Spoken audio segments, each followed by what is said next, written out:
네가 우리 가문의 보탬이 되긴커녕 짐이지. 부모도 없고 가진 것도 없는 고아 출신이 어디 감히. 야, 서영이랑 당장 이혼해. 우리 집안을 망쳤다. 무료 구독과 좋아요 꾹 눌러주시면 오늘도 좋은 기운과 복이 여러분께 가득할 거예요. 서울 강남구 청담동의 한 저택, 대리석 바닥이 반짝이는 넓은 응접실에 오후 햇살이 스며들었습니다. 천장까지 닿을 듯한 대형 창문 너머로는 정교하게 가꿔진 정원이 보였죠. 이탈리아에서 공수해온 가구들과 유명 화가의 그림들이 벽면을 장식하고 있는 이곳은 김태준 회장의 집이었습니다. 건설업으로 시작해 부동산까지 손을 뻗은 그는 강남 일대에서도 손꼽히는 재력가였죠. 응접실 중앙에 놓인 수억 원짜리 소파 세트는 프랑스 명품 브랜드 제품이었습니다. 그 위에 앉아 있는 김태준의 모습은 마치 왕좌에 앉은 왕처럼 위엄이 넘쳤죠. 62세의 나이에도 여전히 카리스마가 넘치는 그의 눈빛에는 언제나 냉기가 서려 있었습니다. 회색 맞춤 양복은 완벽하게 다림질되어 있었고 손목에 스위스 명품 시계가 은은하게 빛났죠. 오늘 주식시장 상황은 어떤가? 김태준이 옆에 서 있는 최비서에게 물었습니다. 40대 중반의 최비서는 언제나 그의 곁을 지키며 온갖 일들을 처리하는 충실한 부하였죠. 회장님, 부동산 관련 주식들이 전반적으로 상승세를 보이고 있습니다. 특히 신도시 개발 관련해서는 그래, 역시 땅이야. 땅만큼 확실한 투자는 없어. 김태준이 만족스러운 표정으로 고개를 끄덕였습니다. 그에게 있어 부동산은 단순한 투자가 아니라 권력의 상징이었거든요. 사람을 평가할 때 가장 먼저 보는 것이 돈과 신분이었고 그 기준에 맞지 않는 사람들은 애초에 상대조차 하지 않았습니다.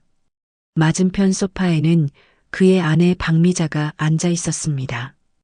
60대 후반의 나이지만 여전히 우아함을 잃지 않은 그녀는 고급 한복을 단정하게 차려입고 있었죠. 손목에 다이아몬드 팔찌와 목걸이가 조명에 반사되어 반짝였습니다. 격식과 체면을 무엇보다 중시하는 그녀에게 가문의 명예는 생명과도 같았어요.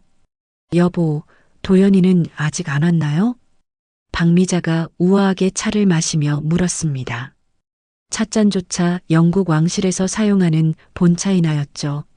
매주 일요일 오후 2시 가족들이 모이는 시간이었는데 벌써 10분이 지나 있었습니다. 요즘 젊은 것들은 시간 관념이 없어. 특히 그 며느리 때문에 도연이까지 버릇이 나빠졌어. 김태준이 짜증스럽게 중얼거렸습니다.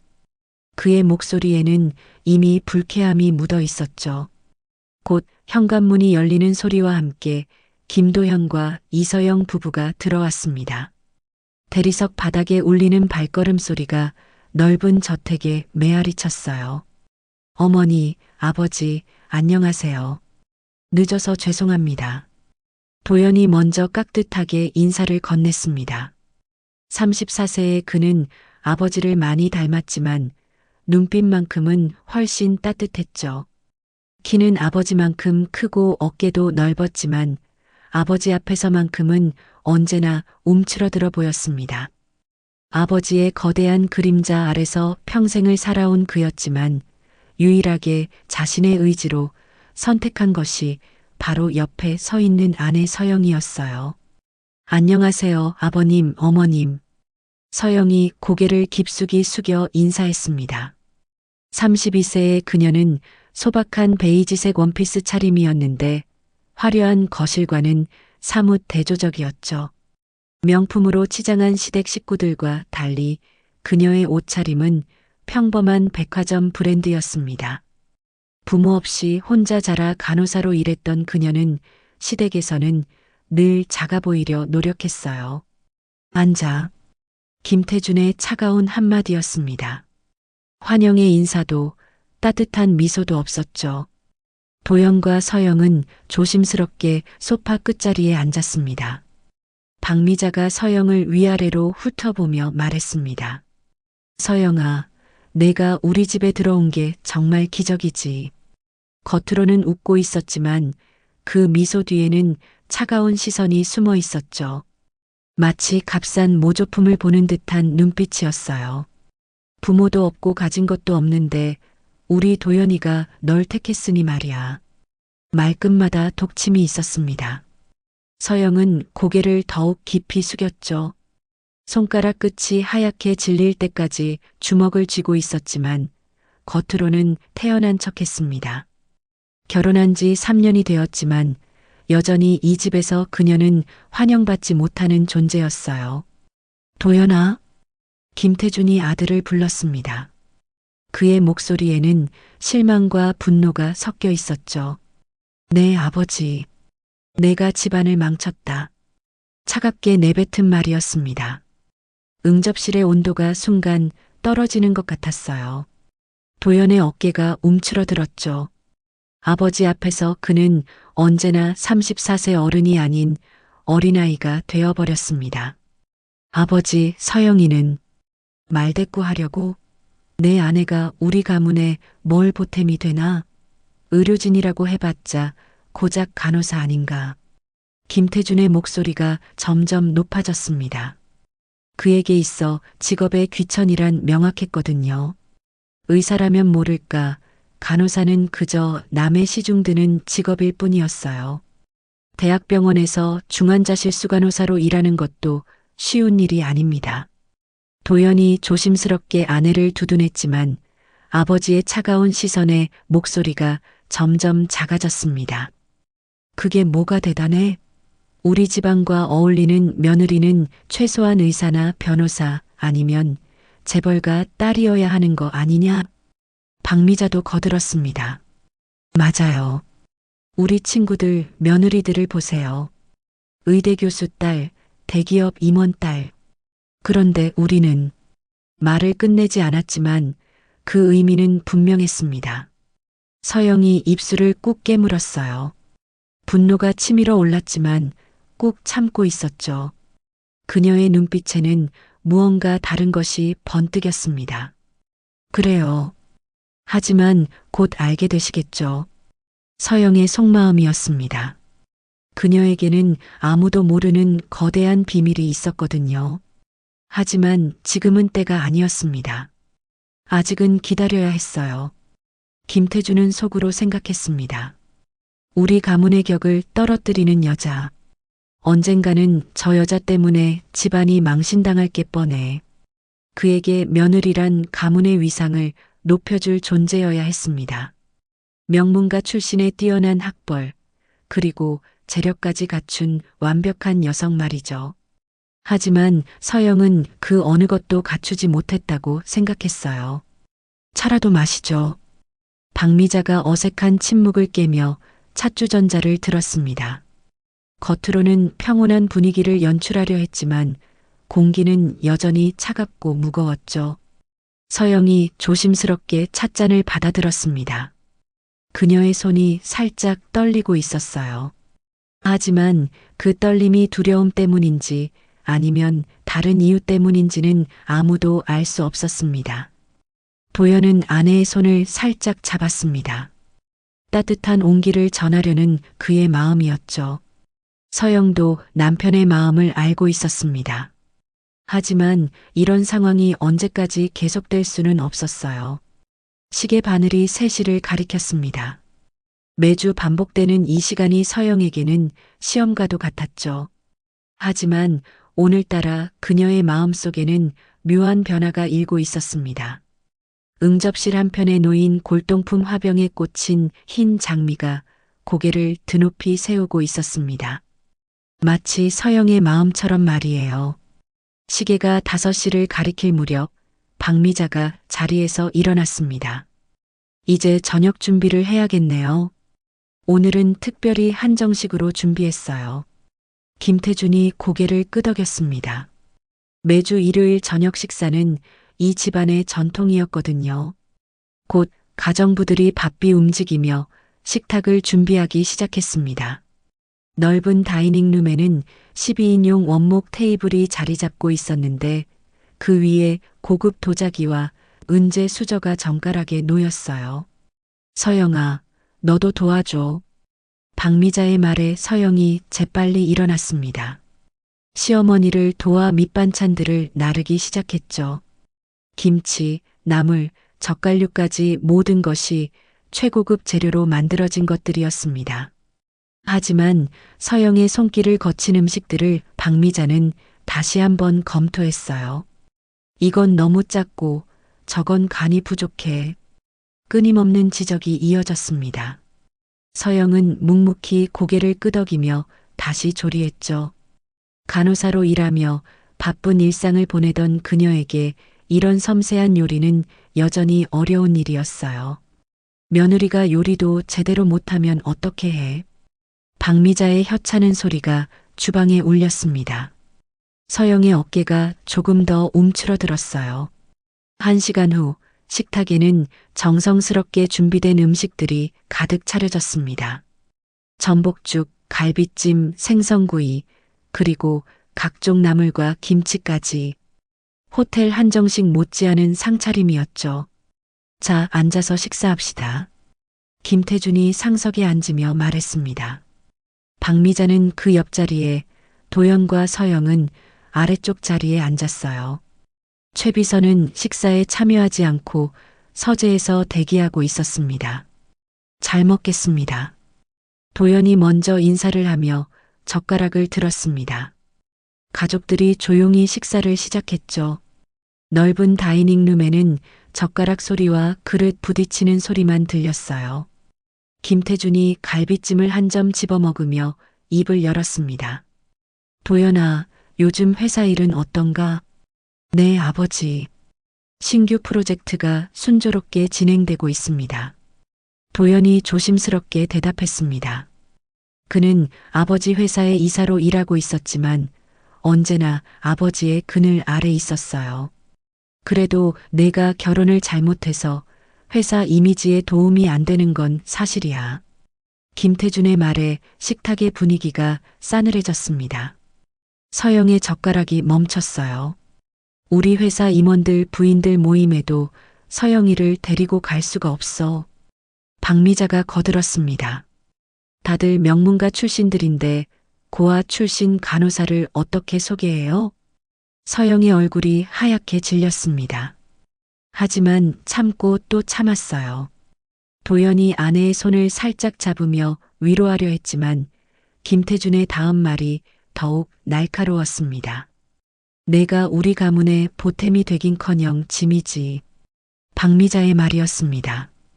이번에는 대놓고 모욕적인 표현이었어요. 어머니, 그런 말씀은. 도연이 항의하려 했지만 김태준이 손을 들어 막았습니다. 도연아, 솔직히 말해보자. 내 아내가 우리 집안에 뭘 가져다 줬나? 돈도 없고 배경도 없고 심지어 요리도 서툴러. 김태준의 목소리가 점점 거세졌습니다. 내가 몇 번이나 말했지? 차라리 이혼하고 제대로 된 여자와 재혼해라. 아버지. 도연이 마침내 목소리를 높였습니다. 하지만 아버지의 권위에 눌려 금세 움츠러들었어요. 뭐, 내가 틀린 말 했나? 우리 집안에 어울리는 며느리는 내 아내가 아니야. 박미자가 젓가락을 탁 내려놓으며 말했습니다. 최소한 재벌가 딸이거나 의사, 변호사 정도는 되어야 하는 거 아니니? 서영이 고개를 들었습니다. 그동안 참고 있던 감정들이 눈빛에 어렸어요. 하지만 여전히 말하지 않았습니다. 서영아, 너도 알잖아. 내가 우리 집안과 맞지 않는다는 걸. 박미자가 서영을 직접 겨냥했습니다. 솔직히 말해서 내가 도연이와 결혼한 것부터가 과분한 일이었어. 서영의 주먹이 꽉 쥐어졌습니다. 하지만 여전히 침묵을 지켰어요. 그러니까 이제 정리하자. 깔끔하게. 김태준이 마지막 일격을 가했습니다. 이혼 서류를 준비해 두었어. 도연아, 내일 당장 변호사를 만나. 아버지, 저는 서영이를 사랑합니다. 도연이 마침내 소리쳤습니다. 하지만 김태준의 차가운 시선 앞에서 그의 목소리는 힘을 잃었어요. 바로 그때 서재에서 나온 최 비서가 급하게 다가왔습니다. 회장님, 긴급한 서류가. 최 비서가 서류 봉투를 들고 오다가 실수로 발을 헛디뎠습니다. 서류들이 바닥에 흩어졌어요. 죄송합니다. 최 비서가 황급히 서류들을 주우기 시작했습니다. 그런데 그중 한 장이 식탁 아래로 날아갔어요. 도연이 몸을 숙여 서류를 집어들었는데 그 순간 그의 눈이 커졌습니다. 서류에는 분명히 적혀 있었어요. 토지 상속 명의 변경 관련, 그리고 맨 위에 이서영이라는 이름이 보였습니다. 이게 뭐죠? 도연이 서류를 보며 물었습니다. 최 비서의 얼굴이 창백해졌어요. 그건 다른 고객 서류가 섞여 들어간 것 같습니다. 최 비서가 당황하며 서류를 빼앗으려 했지만 김태준이 더 빨랐습니다. 어디 보자. 김태준이 서류를 빼앗아 읽기 시작했습니다. 그의 얼굴 표정이 순간순간 변해갔어요. 이서영, 토지 상속. 이게 무슨 뜻이지? 김태준이 서영을 바라봤습니다. 서영의 눈빛이 변했어요. 더 이상 고개를 숙이지 않았습니다. 박미자도 남편 어깨 너머로 서류를 들여다봤습니다. 여보, 이게 우리 며느리 이름이 맞나요? 분위기가 급변했습니다. 방금까지 서영을 모욕하던 시댁 식구들이 당황하기 시작했어요. 서영이 천천히 입을 열었습니다. 이제 숨길 수 없겠군요. 그녀의 목소리는 더 이상 떨리지 않았습니다. 오히려 차분하고 단단했어요. 서영아, 이게 도대체 뭐야? 도연이 아내를 바라보며 물었습니다. 그의 목소리에는 놀라움과 궁금증이 섞여 있었어요. 서영이 젓가락을 가지런히 놓으며 말했습니다. 제가 가진 것이 없다고 하셨죠? 김태준과 박미자의 얼굴이 굳어졌습니다. 뭔가 예상치 못한 반전이 기다리고 있음을 직감했어요. 식탁 위의 촛불이 흔들렸습니다. 마치 이 집안에 일어날 거대한 변화를 예고하는 것처럼 말이에요. 그날 밤 김태준은 잠을 이룰 수 없었습니다. 서재에 혼자 앉아 최 비서가 떨어뜨린 그 서류를 계속 들여다봤어요. 토지 상속 명의 변경 관련이라는 제목 아래 분명히 이서영이라는 이름이 적혀 있었습니다. 하지만 구체적인 내용은 알 수 없었죠. 서류 대부분이 찢어지거나 얼룩져 있었거든요. 도대체 뭔 일이지? 김태준이 중얼거렸습니다. 3년 동안 가진 것 없는 고아 출신이라고 무시해온 며느리에게 땅과 관련된 비밀이 있다는 게 믿어지지 않았어요. 다음 날 이른 아침, 김태준은 최 비서를 급하게 불렀습니다. 최 비서, 어제 그 서류에 대해 정확히 설명해. 사무실에 들어온 최 비서의 얼굴이 창백했습니다. 평소 침착했던 그가 이렇게 당황하는 모습은 처음이었어요. 회장님, 그건 정말 실수였습니다. 다른 고객 서류가 섞여서. 거짓말하지 마. 내가 보기에는 우리 며느리와 관련된 게 분명해. 김태준의 목소리가 차갑게 식었습니다. 40년 동안 사업을 해오면서 키운 직감이었어요. 회장님, 최 비서가 머뭇거렸습니다. 사실 그는 이미 며칠 전부터 이서영에 대한 정보를 파악하고 있었거든요. 하지만 그 내용이 너무 충격적이어서 어떻게 보고해야 할지 고민이었어요. 빨리 말해. 김태준이 책상을 탁 쳤습니다. 최 비서가 깊은 한숨을 내쉬며 입을 열었어요. 며느리님께서 상당한 규모의 토지를 소유하고 계신 것 같습니다. 뭐라고? 얼마나 상당한데? 정확한 규모는 아직 파악 중이지만 경기도 신도시 개발 예정 지역에. 김태준의 눈이 커졌습니다. 신도시 개발 예정 지역이라면 땅값이 하늘 높은 줄 모르고 오르는 곳이었거든요. 당장 정확한 조사를 해. 어떤 수단을 써서라도 알아내야 해. 네, 회장님. 최 비서가 고개를 숙이며 나갔습니다. 김태준은 혼자 남아 생각에 잠겼어요. 만약 정말로 서영이 상당한 땅을 소유하고 있다면 지난 3년간 자신들이 한 행동들이 얼마나 어리석었는지 깨닫게 될 거였습니다. 그런데 그날 오후 예상치 못한 일이 벌어졌습니다. 한 경제 전문지 기자가 김태준에게 전화를 걸어온 거였어요. 회장님, 며느리분께서 신도시 개발 예정지 대규모 토지 소유자라는 정보가 사실인지 확인해 주실 수 있을까요? 김태준이 깜짝 놀랐습니다. 어디서 그런 정보를 얻었나? 토지대장 공개 자료를 통해 확인했습니다. 이서영님 명의로 등록된 토지가 상당한 규모더군요. 기자의 말에 김태준의 머리가 하얗게 변했어요. 이미 언론에서 파악하고 있다는 뜻이었거든요. 기사화하실 건가요? 독자들 관심이 높을 것 같은데요. 재벌가 며느리가 사실은 거대한 땅 부자였다는 이야기니까요.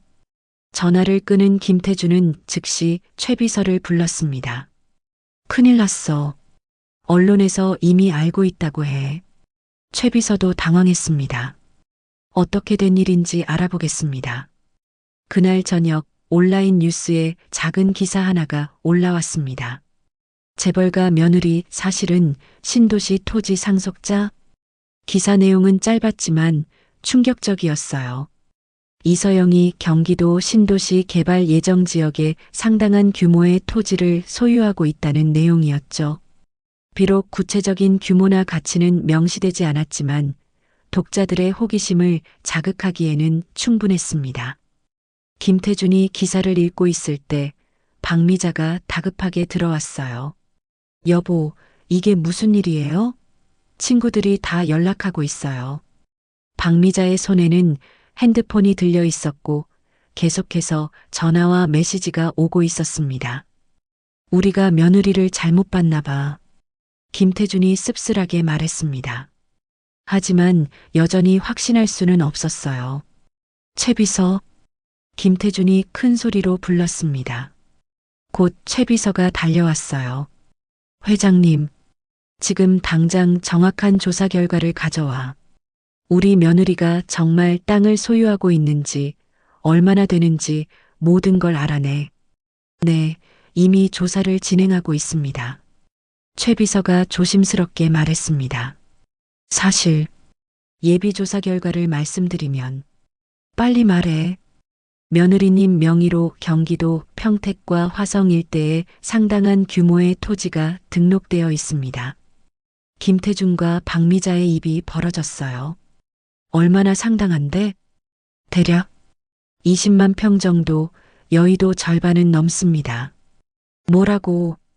김태준이 의자에서 벌떡 일어났습니다.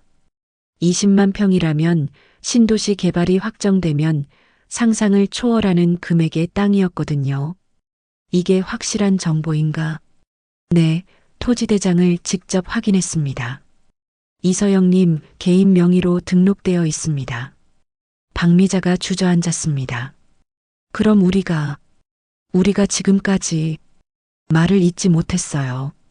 3년 동안 가진 것 없다고 무시해온 며느리가 사실은 자신들보다 훨씬 큰 재산을 가지고 있었다는 충격이었죠. 바로 그때 도연이 급하게 들어왔습니다. 아버지, 어머니, 뉴스 보셨어요? 도연의 얼굴에는 당황스러움과 놀라움이 뒤섞여 있었어요. 도연아, 내 아내가 정말 땅을 가지고 있는 거냐?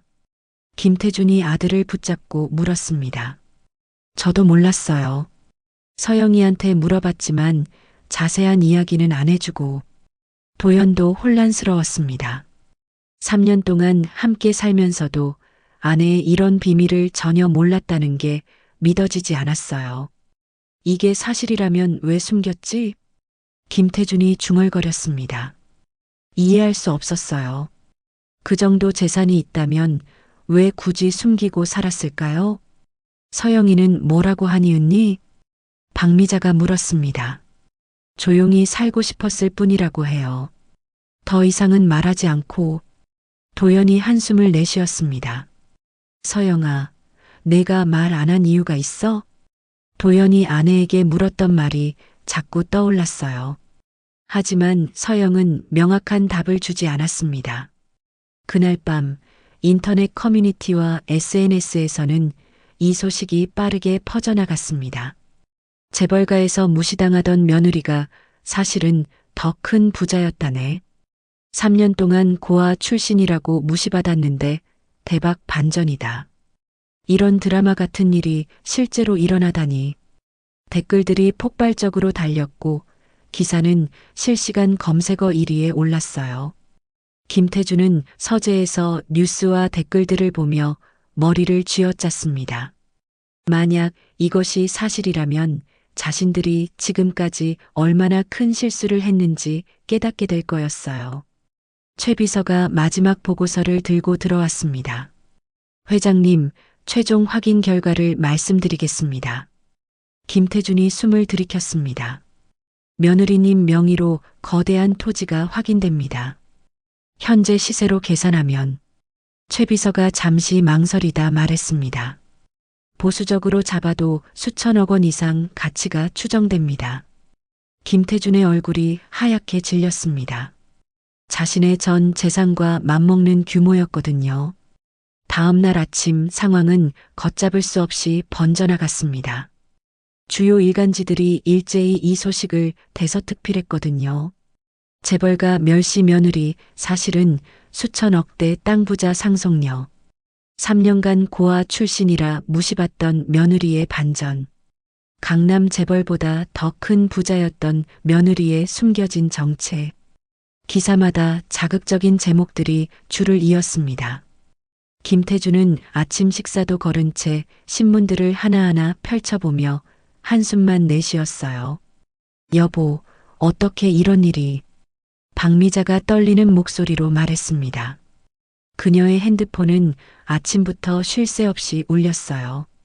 친구들, 지인들, 심지어 모르는 기자들까지 연락을 해왔습니다. 부인께서 며느리분에 대해 한 말씀 해주실 수 있나요? 시어머니로서 어떤 심정이신지. 전화를 받을 때마다 박미자의 얼굴이 더욱 창백해졌어요. 어떻게 대답해야 할지 모르겠었거든요. 오전 10시경 도연과 서영이 급하게 저택으로 왔습니다. 평소와 달리 서영의 표정이 단단해 보였어요. 아버님, 어머님. 서영이 인사했지만 김태준과 박미자는 대답하지 않았습니다. 대신 차가운 시선으로 그녀를 바라볼 뿐이었죠. 앉아. 김태준이 소파를 가리켰습니다. 분위기가 어제와는 완전히 달랐어요. 서영을 무시하던 태도는 사라졌지만 대신 적대감이 느껴졌습니다. 서영아. 박미자가 입을 열었습니다. 우리를 속였구나. 직설적인 말이었습니다. 서영이 고개를 들어 시어머니를 바라봤어요. 속였다는 건 무슨 의미인지요? 3년 동안 가진 것 없는 고아라고 해놓고 사실은 우리보다 더 큰 재산을 숨기고 있었잖아. 박미자의 목소리에 분노가 섞였습니다. 우리가 얼마나 창피를 당했는지 알아? 친구들이 다 비웃고 있어. 김태준도 거들었습니다. 왜 숨겼지? 그 큰 땅을 가지고 있으면서 왜 말하지 않았어? 서영이 차분하게 대답했습니다. 숨은 게 아니라 원하지 않았던 겁니다. 뭐가 원하지 않았다고? 김태준이 목소리를 높였습니다. 수천억짜리 땅을 가지고 있으면서 우리 앞에서 초라하게 굴었다는 말인가? 저는 그저 평범하게 살고 싶었을 뿐입니다. 서영의 목소리는 여전히 흔들리지 않았어요. 부모님께서 남겨주신 땅이지만 그것 때문에 제가 달라지는 걸 원하지 않았어요. 달라지는 게 뭐가 나쁜가? 박미자가 반박했습니다. 그 땅으로 우리 가문의 위상을 높일 수 있었는데 왜 숨겼어? 바로 그때 도연이 끼어들었습니다. 아버지, 어머니, 서영이에게 그런 식으로 말씀하시면 안 됩니다. 김태준의 눈이 아들에게로 향했습니다. 뭐라고? 내 아내가 우리를 3년 동안 속였는데 속인 게 아니라 말할 필요가 없었던 거죠. 도연이 아내를 두둔했습니다. 서영이는 그 땅 때문에 결혼한 게 아니니까요. 그래도 가족이라면 말했어야 하는 거 아닌가? 김태준의 목소리가 더욱 거세졌습니다. 우리가 그동안 얼마나 무시당했는지 알아? 다른 재벌가들 앞에서 말이야. 그때 최 비서가 다급하게 들어왔습니다. 회장님, 큰일입니다. 뭔 일이야? 언론에서 더 자세한 기사를 내보냈습니다. 최 비서가 태블릿을 건넸습니다. 화면에는 새로운 기사가 떠 있었어요. 김태준 회장 며느리 이서영, 평택 마이너스 화성 20만 평 토지 소유 확인. 신도시 개발 시 시세 수천억 추정. 시댁 재산 넘어서. 김태준의 얼굴이 더욱 굳어졌습니다. 수천억이라고? 네, 신도시 개발이 확정되면 더 오를 가능성도 있다고 합니다. 기사를 읽은 박미자가 주저앉았어요. 그럼 우리보다 훨씬 부자라는 말이네. 순간 김태준의 태도가 180도 바뀌었습니다. 분노보다는 계산이 앞섰거든요. 서영아. 김태준이 갑자기 부드러운 목소리로 말했습니다. 그 땅을 우리 가문을 위해 활용하는 게 어떨까? 서영의 눈이 날카로워졌습니다. 무슨 의미인지요? 가족이니까 함께 사업을 하자는 거지. 그 땅으로 대규모 개발 사업을 하면. 아버지. 도연이 끼어들었습니다. 서영이 땅을 마음대로 쓰자는 건 아니시죠? 왜 마음대로야? 가족끼리 협력하자는 건데. 김태준이 아들을 노려봤습니다. 내 아내가 그 땅을 혼자 가지고 있을 필요가 뭐 있나? 그건 서영이가 결정할 문제입니다. 도연과 아버지 사이에 긴장이 흘렀어요. 지금까지 아버지에게 이렇게 직접적으로 맞선 적이 없었거든요. 도연아, 내가 지금 나한테 반항하는 거냐? 김태준의 목소리가 위협적으로 변했습니다. 반항이 아니라 아내를 지키는 겁니다. 도연도 물러서지 않았어요. 3년 동안 서영이를 무시하고 멸시하더니 이제 땅이 있다고 하니까 태도가 바뀌시는 건가요? 뭐라고? 김태준이 벌떡 일어났습니다. 네가 감히 아버지한테. 사실이잖아요. 도연도 일어서며 소리쳤습니다. 어제까지만 해도 이혼하라고 하시더니 오늘은 가족이라고 하시네요. 아버지와 아들이 처음으로 정면 충돌했습니다. 박미자가 중간에 끼어들려 했지만 두 남자의 분노는 쉽게 가라앉지 않았어요. 바로 그때 서영이 조용히 일어났습니다. 그만하세요. 모든 시선이 서영에게 집중됐습니다. 그녀의 목소리는 낮았지만 단단했어요. 저에 대한 이야기인데 저 없이 결정하려고 하시는군요. 김태준이 서영을 바라봤습니다. 처음으로 그녀가 당당해 보였어요. 서영아, 우리가 3년 동안 저를 어떻게 대하셨는지 다 기억합니다. 서영이 차분하게 말했습니다. 가진 것 없는 고아라고, 집안의 짐이라고, 이혼하라고 하셨죠. 박미자의 얼굴이 빨개졌어요. 그건 이제 땅이 있다고 하니까 가족이라고 하시는군요. 서영의 눈빛이 더욱 차가워졌습니다. 이제 나를 증명할 때야. 서영의 마음속 다짐이었습니다. 더 이상 참지 않기로 한 거였어요. 아버님, 어머님. 서영이 두 사람을 차례로 바라봤습니다. 제가 그 땅을 어떻게 할지는 제가 정하겠습니다. 김태준과 박미자가 할 말을 잃었어요. 지금까지 보지 못했던 서영의 모습이었거든요. 바깥에서는 기자들이 몰려들기 시작했습니다. 이 집안에 일어난 반전 드라마에 온 나라가 주목하고 있었어요. 하지만 정작 당사자인 서영은 어느 때보다 침착했습니다. 폭풍의 중심에서 그녀만이 흔들리지 않고 있었어요. 그날 오후 김태준은 도연을 서재로 불렀습니다. 무거운 분위기 속에서 아버지와 아들이 마주 앉았어요. 김태준의 얼굴에는 단호함이 서려 있었습니다. 도연아, 이제 결정할 때야. 김태준이 책상 위에 서류 봉투를 탁 내려놓았습니다. 이혼 서류였어요. 아버지, 이게 뭔가요? 도연의 목소리가 떨렸습니다. 이혼 서류다. 내일 당장 변호사를 만나서 진행해. 아버지, 저는 서영이를 사랑합니다. 도연이 소리쳤지만 김태준은 흔들리지 않았어요. 사랑? 그게 다 뭐라고? 지금 온 나라가 우리 집안을 우습게 보고 있는데? 김태준이 태블릿을 밀어 보였습니다. 화면에는 악성 댓글들이 가득했어요. 재벌이 며느리 돈 때문에 굽신거리네. 3년 동안 무시하다가 이제 와서 가족이라고? 김태준 회장 체면 다 구겨졌네. 도연이 댓글들을 읽으며 얼굴이 창백해졌습니다. 이게 다 네 잘못이야. 김태준의 목소리가 차갑게 식었습니다. 네가 그 여자와 결혼해서 우리 가문의 명예가 이렇게 추락했어. 서영이 잘못이 아닙니다. 우리가 잘못 생각했던 거죠. 도연이 항변했지만 김태준은 듣지 않았어요.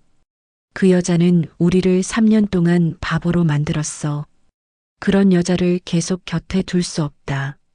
아버지, 서영이는 그런 사람이 아닙니다. 그럼 뭐야? 왜 3년 동안 숨겼는데? 김태준이 책상을 쾅 쳤습니다. 우리를 시험한 거야. 얼마나 우리가 돈에 눈이 먼 사람인지 말이야. 도연이 할 말을 잃었어요. 사실 그 부분은 자신도 이해할 수 없었거든요. 그 여자와 당장 이혼해. 안 그러면 넌 내 아들이 아니야. 김태준의 최후 통첩이었습니다. 도연의 어깨가 무너져 내렸어요. 바로 그때 박미자가 들어왔습니다. 여보, 큰일 났어요. 박미자의 얼굴이 창백했어요. 뭔 일이야? 언론에서 또 다른 기사를 냈어요. 박미자가 핸드폰을 보여줬습니다. 김태준 회장 가족, 며느리 재산 노린 듯. 주변 증언 나와. 며느리를 3년간 무시하다가 갑작스런 태도 변화. 기사 내용은 더욱 자극적이었어요. 익명의 주변 인물들이 증언한 내용들이 담겨 있었습니다. 시댁에서 며느리를 고아 출신이라며 무시했다는 게 사실이냐는 기자의 질문에 그런 소문이 있었다는 답변들이 이어졌어요. 이제 우리가 완전히 악역이 됐네.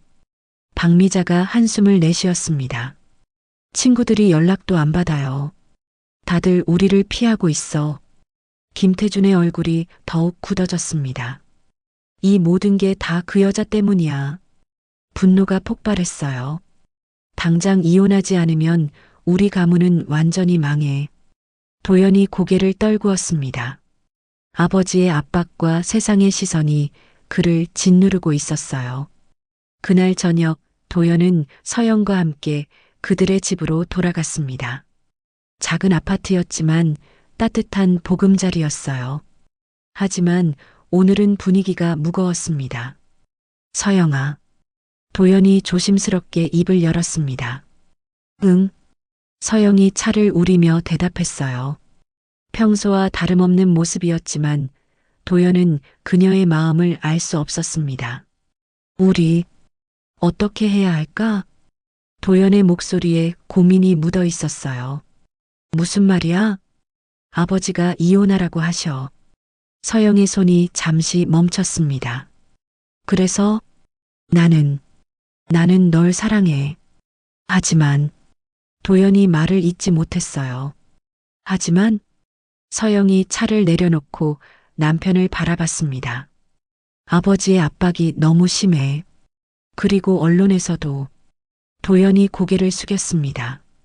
잠시만 버티자. 내가 막을게. 하지만 그의 목소리에는 확신이 없었어요. 서영이 조용히 말했습니다. 당신도 의심하고 있구나. 뭘? 내가 왜 숨겼는지, 정말 당신을 사랑해서 결혼한 건지. 도연이 깜짝 놀랐어요. 그런 게 아니야. 그럼 뭐야? 왜 아버지 말에 흔들리는 거야? 서영의 목소리에 실망이 묻어 있었어요. 서영아, 나를 믿어줘. 3년 동안 당신 가족들이 나를 어떻게 대했는지 알잖아. 그런데 지금 와서 가족이라고? 서영이 일어섰습니다. 정말 실망이야. 서영아. 도연이 아내를 붙잡으려 했지만 서영은 방으로 들어가 문을 닫아버렸어요. 다음 날 아침 더 충격적인 소식이 전해졌습니다. 김태준 회장 며느리, 남편과 별거설, 이혼 수순 밤낮, 어디서 정보가 새어나갔는지 언론에서 벌써 이혼설을 보도하기 시작했어요. 김태준이 최비서를 불렀습니다. 누가 언론에 흘렸나? 확인해 보겠습니다. 하지만 이미 늦었어요. 온라인에서는 이혼설이 확산되고 있었습니다. 역시 돈 때문에 결혼했나 보네. 부자 며느리 잡으려다가 실패했네. 김태준 회장 완전 망신. 댓글들이 점점 더 악랄해졌어요. 박미자가 남편에게 말했습니다. 여보, 이러다가 우리가 완전히 매장당해요. 그러니까 빨리 정리해야 한다고. 김태준이 다시 도연을 불렀습니다. 도연아, 마지막으로 말한다. 오늘 안에 이혼 서류에 서명해. 아버지, 안 그러면 넌 회사에서도 쫓아낼 거야. 그리고 내 재산 상속에서도 제외하고. 도연이 벼랑 끝에 몰렸어요. 아버지의 압박이 한계에 달했습니다. 그날 오후 도연은 떨리는 손으로 이혼 서류를 들고 집으로 돌아갔습니다. 서영이 거실 소파에 앉아 있었어요. 서영아. 도연이 조심스럽게 다가갔습니다. 응. 서영이 고개를 들어 남편을 바라봤어요. 그의 손에 든 서류를 보고 모든 걸 알아차렸습니다. 이혼 서류구나. 서영아, 나는 당신마저 나를 믿지 못한다면. 서영이 조용히 일어났습니다. 그래, 이혼하자. 도연의 얼굴이 창백해졌어요. 서영아, 그런 뜻이 아니야. 아니면 뭐야? 3년 동안 당신 가족이 나를 무시할 때 제대로 지켜주지도 못했으면서. 서영의 목소리에 분노가 섞였어요. 이제 와서 사랑한다고? 정말 사랑해. 도연이 소리쳤지만 서영은 이미 마음을 정한 것 같았어요. 서류 주세요. 서영이 손을 내밀었습니다. 서영아, 제발. 주세요. 도연이 떨리는 손으로 이혼 서류를 건넸습니다. 서영이 서류를 받아들고 펜을 들었어요. 하지만 서명하기 직전에 멈췄습니다. 그녀의 눈에 눈물이 고였어요. 정말 이렇게 끝내야 하는 건가? 서영의 마지막 물음이었습니다. 도연도 눈물을 흘리며 대답하지 못했어요. 두 사람 사이에 깊은 침묵이 흘렸습니다. 사랑했던 3년의 시간이 이렇게 무너져 내리고 있었어요. 서영이 이혼 서류를 들고 한참 망설이고 있을 때 그녀의 핸드폰이 울렸습니다. 모르는 번호였어요. 여보세요? 이서영님이시죠? 저는 김앤파트너스 법무법인의 변호사 김정호입니다. 네, 무슨 일이시죠? 상속 관련해서 중요한 연락드릴 일이 있습니다. 가능하시면 내일 사무실로 오실 수 있으실까요? 서영이 잠시 망설였습니다. 어머니가 돌아가신 지 벌써 5년이 지났는데 갑자기 상속 이야기라니. 무슨 내용인지 간단히 말씀해 주실 수 있나요? 전화로는 설명드리기 어려운 내용입니다. 하지만 아주 중요한 사안이라는 말씀은 드릴 수 있습니다. 서영이 도연을 바라봤습니다. 남편은 여전히 고개를 숙인 채 아무 말도 하지 않았어요. 알겠습니다. 내일 오후에 찾아뵙겠습니다. 전화를 끄는 서영이 이혼 서류를 다시 내려다봤습니다. 잠깐만요. 서영이 펜을 내려놓았습니다. 하루만 더 시간을 주세요. 도연이 고개를 들어 아내를 바라봤어요. 서영아, 제가 정말 누구인지, 왜 그 땅을 숨겼는지 모든 걸 말씀드릴게요. 서영의 눈빛에는 결심이 서려 있었어요. 그 후에 이혼할지 말지 결정하죠. 다음 날 오후 서영은 강남의 한 대형 로펌을 찾았습니다. 30층 건물 전체가 김앤파트너스 법무법인이었어요. 김정우 변호사는 50대 중반의 온화한 인상이었습니다. 이서영님, 오랜만입니다. 네. 서영이 의아해했어요. 처음 보는 사람인데 오랜만이라고 하니 이상했거든요. 어머님 장례식 때 뵈었습니다. 그때는 상황이 안 좋아서 자세한 이야기를 못 드렸죠. 김 변호사가 두터운 파일을 꺼냈습니다. 어머님께서 생전에 남겨두신 유언과 상속 관련 서류들입니다. 서영의 눈이 커졌어요. 저는 부모님께 받은 게 평택의 작은 땅 몇 평이 전부인 줄 알았는데요. 그게 전부가 아닙니다. 김 변호사가 서류를 펼쳤어요. 어머님께서는 일생을 걸쳐 경기도 일대의 땅을 아주 예전부터 조금씩 사모으셨습니다. 특히 평택과 화성 지역을요. 서영이 서류를 들여다봤습니다. 수십 장의 토지대장과 등기부등본이 가득했어요. 이 모든 게 제 명의라고요? 네, 어머님께서 돌아가시기 전에 모두 따님 명의로 이전해 두셨습니다. 얼마나 되는 건가요? 총 면적이 20만 평 정도 됩니다. 서영이 의자에 주저앉았어요. 20만 평이요? 네, 그리고 지난주에 정부에서 신도시 개발 예정 지역으로 정식 발표했습니다. 김 변호사가 또 다른 서류를 보여줬어요. 서영의 머리가 하얗게 변했어요. 자신이 그런 거대한 재산의 소유자였다는 걸 꿈에도 몰랐거든요. 어머님께서는 왜 말씀하지 않으셨을까요? 유언장에 적혀 있습니다. 김 변호사가 봉투를 건넸어요. 어머니의 손글씨였습니다. 서영아, 엄마가 평생 모은 이 땅은 내 것이야. 하지만 이것 때문에 내가 달라지길 원하지 않아. 정말 필요할 때까지 숨기고 살아라. 돈이 아닌 진짜 사랑을 찾기를 바란다. 서영의 눈에서 눈물이 흘렀어요. 어머니의 마음을 이제야 이해할 수 있었습니다. 어머님께서는 따님이 진짜 사랑을 찾길 원하셨던 것 같습니다. 김 변호사가 조심스럽게 말했어요. 하지만 이제는 공개하실 때가 된 것 같습니다. 언론에서 이미 알고 있으니까요. 서영이 고개를 끄덕였습니다. 네, 이제 더 이상 숨길 수 없겠네요. 기자회견을 여시는 게 어떨까요? 정확한 사실을 공개하시는 거죠. 기자회견요? 네, 추측과 소문만 무성한 상황에서는 정확한 팩트를 공개하는 게 좋겠습니다. 서영이 잠시 생각했습니다. 더 이상 도망칠 수도 숨을 수도 없었어요. 알겠습니다. 준비해 주세요. 이틀 후 서울 프레스센터에서 기자회견이 열렸습니다. 전국의 기자들이 몰려들었어요. 플래시가 터지는 가운데 서영이 단상에 섰습니다. 안녕하십니까? 이서영입니다. 서영의 목소리는 떨리지 않았어요. 최근 저에 대한 여러 보도가 나오고 있어서 정확한 사실을 말씀드리고자 합니다. 기자들이 일제히 카메라를 들이댔습니다. 저는 경기도 평택과 화성 일대 20만 평의 토지를 소유하고 있습니다. 웅성거림이 일었어요. 이는 돌아가신 어머니께서 평생에 걸쳐 모으신 것으로 5년 전 상속받았습니다. 그럼 왜 지금까지 숨기셨나요? 한 기자가 질문했습니다. 저는 돈이 아닌 존중을 원했습니다. 서영의 대답이 명확했어요. 결혼할 때도 결혼 후에도 저는 그저 이서영이라는 한 사람으로 사랑받고 싶었습니다.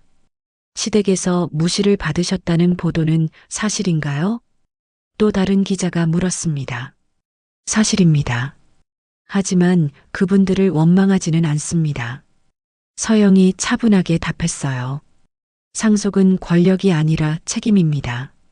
앞으로 그 땅을 어떻게 활용하실 계획인가요? 일부는 교육재단과 복지재단 설립에 사용할 예정입니다. 어머니의 뜻이기도 하고요. 기자회견이 끝나자 온 나라가 들썩였습니다. 실시간 검색어는 모두 서영 관련 키워드로 채워졌어요. 김태준은 사무실에서 기자회견 생중계를 지켜봤습니다. 그의 얼굴이 점점 굳어졌어요. 우리를 초라하게 만든 건 며느리였군. 김태준이 중얼거렸습니다. 자신의 전 재산을 합쳐도 서영의 땅 가치에 미치지 못한다는 현실이 충격적이었어요. 박미자도 거실에서 TV를 보며 말을 잃었습니다. 우리가 뭘 한 거지? 3년 동안 가진 것 없다고 무시했던 며느리가 사실은 자신들보다 훨씬 큰 부자였다니. 아이러니가 아닐 수 없었어요. 최 비서가 조심스럽게 김태준에게 말했습니다. 회장님, 이제 어떻게 하시겠습니까? 김태준이 깊은 한숨을 내쉬었습니다. 우리가 완전히 잘못 생각했어. 기자회견 이후 여론도 완전히 바뀌었습니다. 진짜 사랑을 찾으려 했던 며느리였네. 돈이 아닌 존중을 원했다는 말이 감동적. 시댁이 정말 어리석었다. 댓글들이 서영을 향한 지지로 가득 찼어요. 그날 저녁 도연이 집으로 돌아왔습니다. 서영은 기자회견을 마치고 지쳐 보였어요. 서영아. 도연이 조심스럽게 다가갔습니다. 기자회견 봤어. 그래서? 미안해. 정말 미안해. 도연의 목소리에 진심이 담겨 있었어요. 이제야 내 마음을 알겠어. 서영이 남편을 바라봤습니다. 그의 눈에서 진실을 읽을 수 있었어요. 이혼 서류는 찢어도 될까? 도연이 조심스럽게 물었습니다. 서영이 작은 미소를 지었어요. 오랜만에 보는 따뜻한 미소였습니다. 서영은 잠시 망설이다가 도연의 손을 살짝 잡았습니다. 그 순간 두 사람 사이에 흐르던 냉기가 서서히 녹아내렸습니다. 도연은 그녀를 끌어안았습니다. 긴 시간 쌓인 오해와 아픔이 무너져 내리듯 그의 품 안에서 서영은 조용히 눈을 감았습니다. 따뜻한 체온이 닿자 숨결이 빨라졌습니다. 서영의 어깨가 떨렸고 도연은 그녀의 얼굴을 감싸며 조심스럽게 입술을 맞췄습니다. 한동안 멈춰있던 시간이 다시 흐르는 듯 했습니다. 서로의 숨소리가 섞이며 방 안 공기는 점점 더 뜨겁게 차올랐습니다. 서영이 낮게 속삭였습니다. 이제 우리 다시 시작할 수 있을까? 도연은 그녀를 바라보며 대답 대신 더욱 깊게 끌어안았습니다. 기자회견 다음 날 김태준은 긴급 가족회의를 소집했습니다. 평소와 달리 그의 목소리에는 권위가 사라져 있었어요. 대리석 응접실에 모인 가족들의 분위기는 무겁기만 했습니다. 도연아, 서영이도 데리고 와. 김태준이 아들에게 말했습니다. 평소 같으면 명령조였을 텐데 이번에는 부탁하는 듯한 어조였어요. 1시간 후 도연과 서영이 저택에 도착했습니다. 서영의 걸음걸이가 예전과 달랐어요. 더 이상 고개를 숙이거나 움츠러들지 않았습니다. 당당하고 우아한 모습이었죠. 안녕하세요. 서영이 인사했지만 김태준과 박미자는 선뜻 대답하지 못했어요. 어떤 얼굴로 며느리를 마주해야 할지 모르겠었거든요. 김태준이 가리킨 곳은 상석 옆자리였습니다. 지금까지 서영이 앉았던 끝자리가 아니었어요. 하지만 서영은 여전히 겸손하게 아래쪽에 앉았습니다. 서영아. 김태준이 입을 열었습니다. 목소리가 떨리고 있었어요. 그동안 우리가 많이 잘못했다. 박미자도 고개를 숙였습니다. 정말 미안해. 우리가 너를 너무 함부로 대했어. 하지만 서영의 표정은 차가웠습니다. 지금 사과하시는 이유가 궁금하네요. 직설적인 말이었습니다. 김태준이 당황했어요. 무슨 말이냐? 3년 동안 저를 무시하실 때는 언제고 제가 땅을 가지고 있다고 하니까 갑자기 사과하시는군요. 서영의 목소리에는 차가운 이성이 담겨 있었어요. 그게 아니야. 우리가 정말 잘못 생각했어. 박미자가 변명했지만 서영은 흔들리지 않았습니다. 그렇다면 증명해 보세요. 뭘 증명하라고? 진심으로 사과하시는 건지 아니면 제 땅 때문인지 말이에요. 서영이 가방에서 서류 봉투를 꺼냈습니다. 이게 뭔가? 김태준이 물었어요. 제 땅에 대한 모든 서류입니다. 토지대장, 등기부등본, 그리고 상속 관련 서류까지. 서영이 서류들을 책상 위에 차례로 놓았습니다. 경기도 평택일대 첫 번째 서류였습니다. 화성 봉담일대 두 번째 서류가 이어졌어요. 용인 처인구일대. 김태준과 박미자의 눈이 점점 커졌습니다. 모두 합쳐 상당한 규모, 수천억 원대 가치입니다. 서영이 마지막 서류를 내려놓았어요. 이 모든 게 어머니께서 40년에 걸쳐 한 평씩 모으신 거예요. 40년을? 박미자가 놀라며 물었습니다. 네, 어머니는 가난한 농가 출신이셨어요. 하지만 언젠가 이 땅이 개발될 거라고 믿으시며 평생을 바쳐 모으셨죠.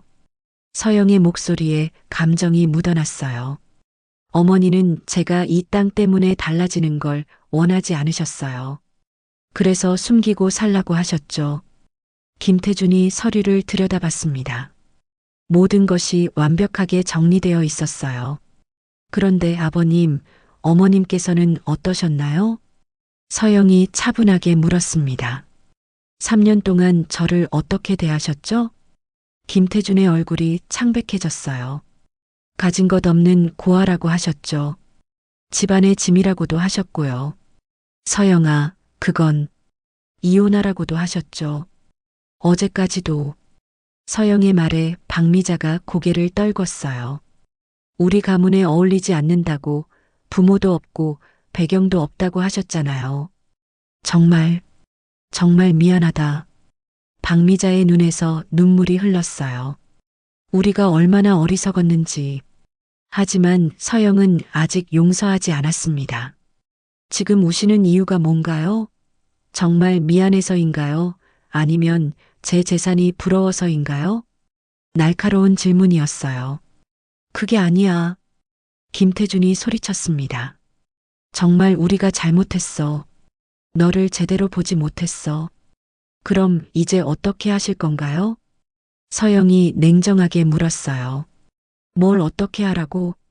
제가 그 땅을 가문을 위해 쓰라고 하셨잖아요. 함께 사업하자고도 하셨고요. 김태준이 할 말을 잃었어요. 이제 생각이 바뀌셨나요? 서영의 시선이 시아버지를 관통했습니다. 서영아, 우리가 너무 잘못했다. 김태준이 마침내 무릎을 꿇었습니다. 62년 인생에서 처음이었어요. 우릴 용서해다오. 그의 목소리가 떨렸습니다. 우리가 너를 몰라봤어. 정말 훌륭한 며느리를 함부로 대했어.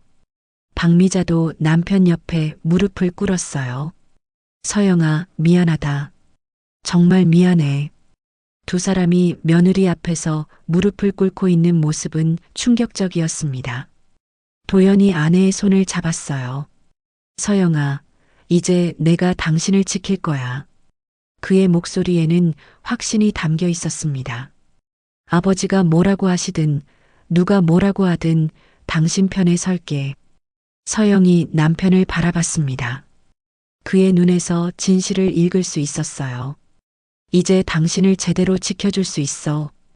도연이 아내의 손을 더 꽉 잡았습니다.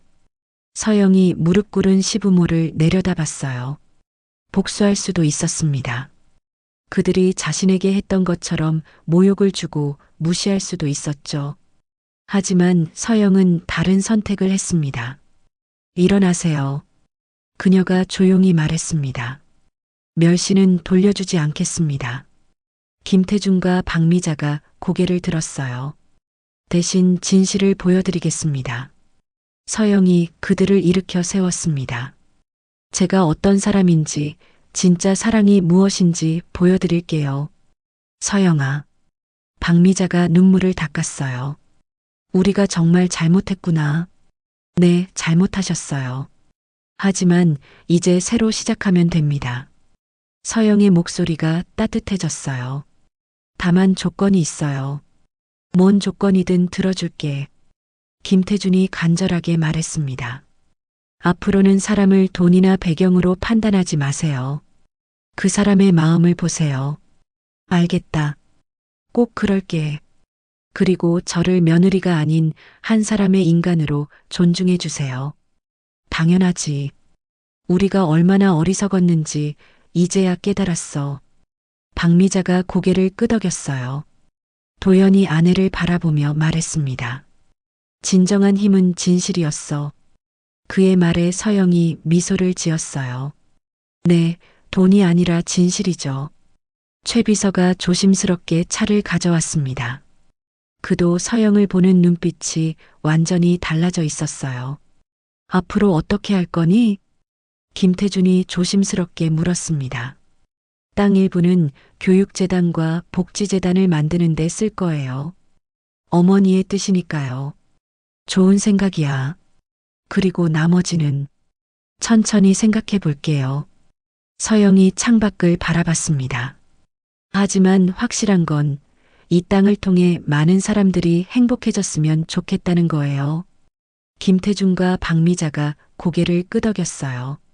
그들은 이제야 진짜 며느리가 어떤 사람인지 알게 되었습니다. 돈이 아닌 마음으로, 권력이 아닌 사랑으로 세상을 바라보는 사람이었어요. 응접실에는 처음으로 따뜻한 분위기가 흘렀습니다. 3년 만에 진짜 가족이 된 것 같았어요. 그로부터 한 달 후 서울 시내 한 호텔에서 특별한 기자회견이 열렸습니다. 이번에는 김태준 회장 가족 전체가 참석했어요. 무대 위에는 서영을 중심으로 김태준, 박미자, 그리고 도연이 나란히 앉아 있었습니다. 안녕하십니까? 이서영입니다. 서영이 마이크 앞에 섰습니다. 한 달 전과는 완전히 다른 모습이었어요. 자신감이 넘치면서도 겸손함을 잃지 않은 우아한 자태였죠. 오늘 중요한 발표를 하고자 여러분을 모셨습니다. 플래시가 터지는 가운데 서영이 발표문을 펼쳤어요. 어머니께서 남겨주신 소중한 유산을 사회에 환원하고자 합니다. 기자들의 시선이 집중됐습니다. 먼저 희망교육재단을 설립합니다.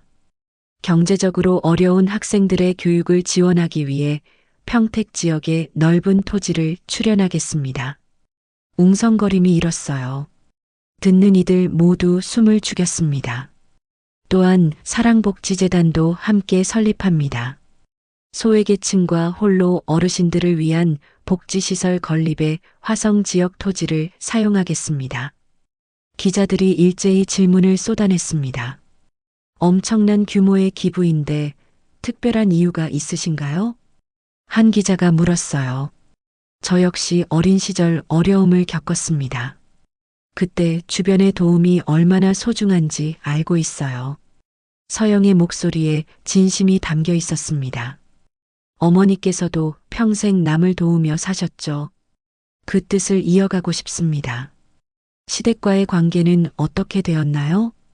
또 다른 기자가 질문했습니다. 서영이 김태준을 바라봤어요. 김태준이 일어나 마이크 앞에 섰습니다. 제가 직접 말씀드리겠습니다. 그의 목소리가 떨렸어요. 지난 3년간 저는 큰 실수를 했습니다. 사람을 외적인 조건으로만 판단했죠. 기자들이 조용해졌습니다.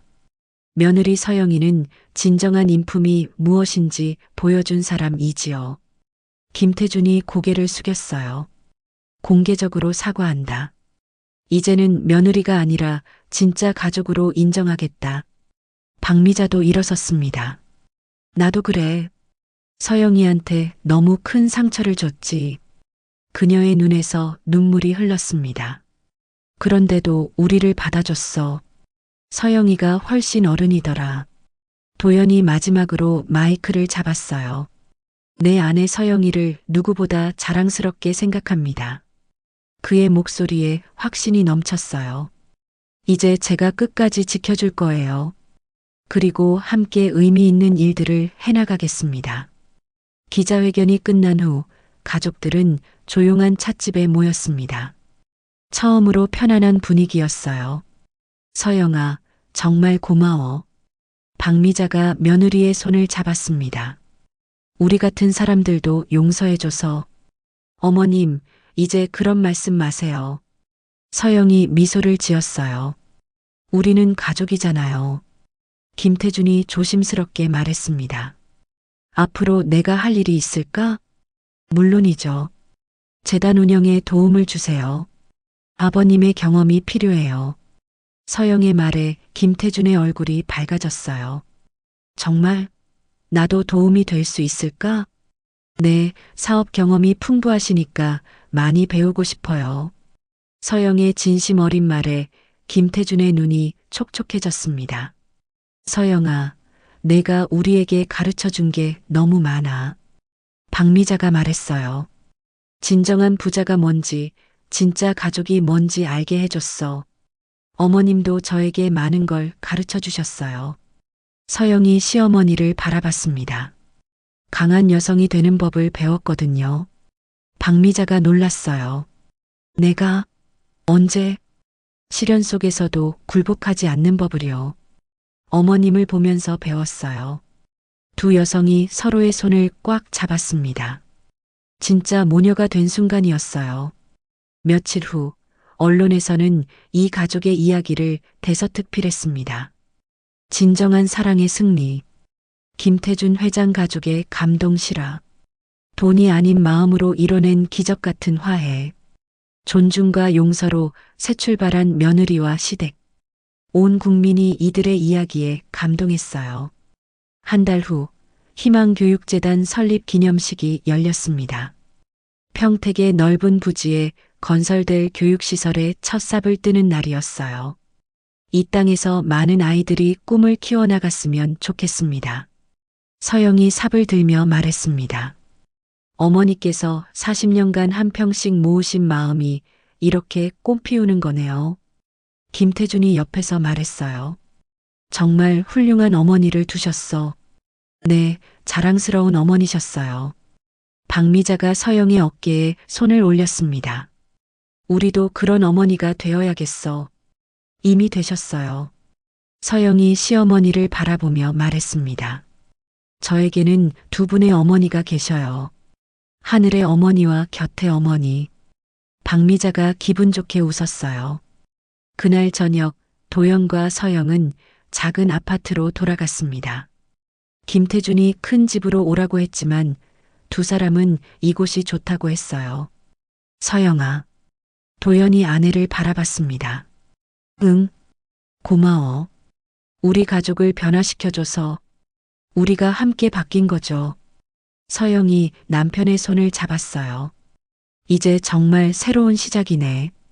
그래, 이번엔 제대로 된 시작이야. 도연이 아내를 안았습니다. 앞으로는 내가 당신을 끝까지 지켜줄게. 저도 당신을 지켜줄 거예요. 서영은 도연의 품 안에서 잠시 눈을 감았습니다. 따뜻한 체온이 전해지자 온몸의 긴장이 서서히 풀려나갔습니다. 창문 너머 달빛이 방 안을 비추고 두 사람의 그림자가 겹쳐졌습니다. 도연의 손길이 그녀의 뺨을 따라 내려오자 서영의 숨결이 가늘게 떨렸습니다. 그의 심장이 뛰는 소리가 바로 옆에서 들려왔고 서영은 마치 오래 잊고 있던 안도감을 되찾은 듯 눈을 마주했습니다. 말이 필요 없었습니다. 서로의 입술이 다시 닿는 순간 세상은 멈추고 오직 두 사람의 호흡만이 방 안을 가득 채웠습니다. 밤은 깊어갔고 그들의 이야기는 새로운 장으로 이어졌습니다. 두 사람이 서로를 바라보며 미소 지었어요. 창밖으로는 따뜻한 봄 햇살이 들어오고 있었습니다. 새로운 계절의 시작이었죠. 몇 개월 후 희망교육재단에는 수백 명의 학생들이 공부하고 있었습니다. 사랑복지재단도 많은 어르신들에게 따뜻한 보금자리가 되어 주었어요. 서영은 가끔 어머니의 사진 앞에 앉아 근황을 전했습니다. 어머니, 저 잘 살고 있어요. 진짜 가족을 만났어요. 사진 속 어머니가 미소 짓는 것 같았어요. 상속은 돈이 아니라 존중이었다는 걸 깨달았어요. 서영의 목소리에 감사가 담겨 있었습니다. 어머니가 가르쳐 주신 대로 마음으로 사랑하고 마음으로 사랑받고 있어요. 그날도 도연이 퇴근하며 꽃을 사들고 왔습니다. 매주 금요일의 작은 전통이었어요. 오늘은 무슨 꽃이야? 장미. 빨간 장미. 의미가 뭐야? 변하지 않는 사랑. 서영이 웃었어요. 촌스러워. 촌스러워도 진심이야.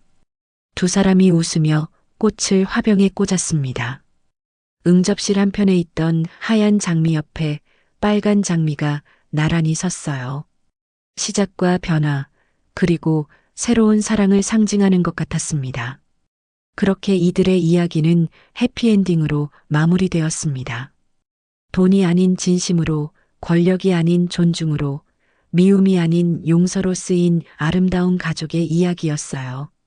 진정한 부자는 마음이 부한 사람이었고, 진정한 사랑은 조건 없이 받아들이는 것이었으며, 진정한 가족은 서로를 있는 그대로 인정하는 것이었습니다.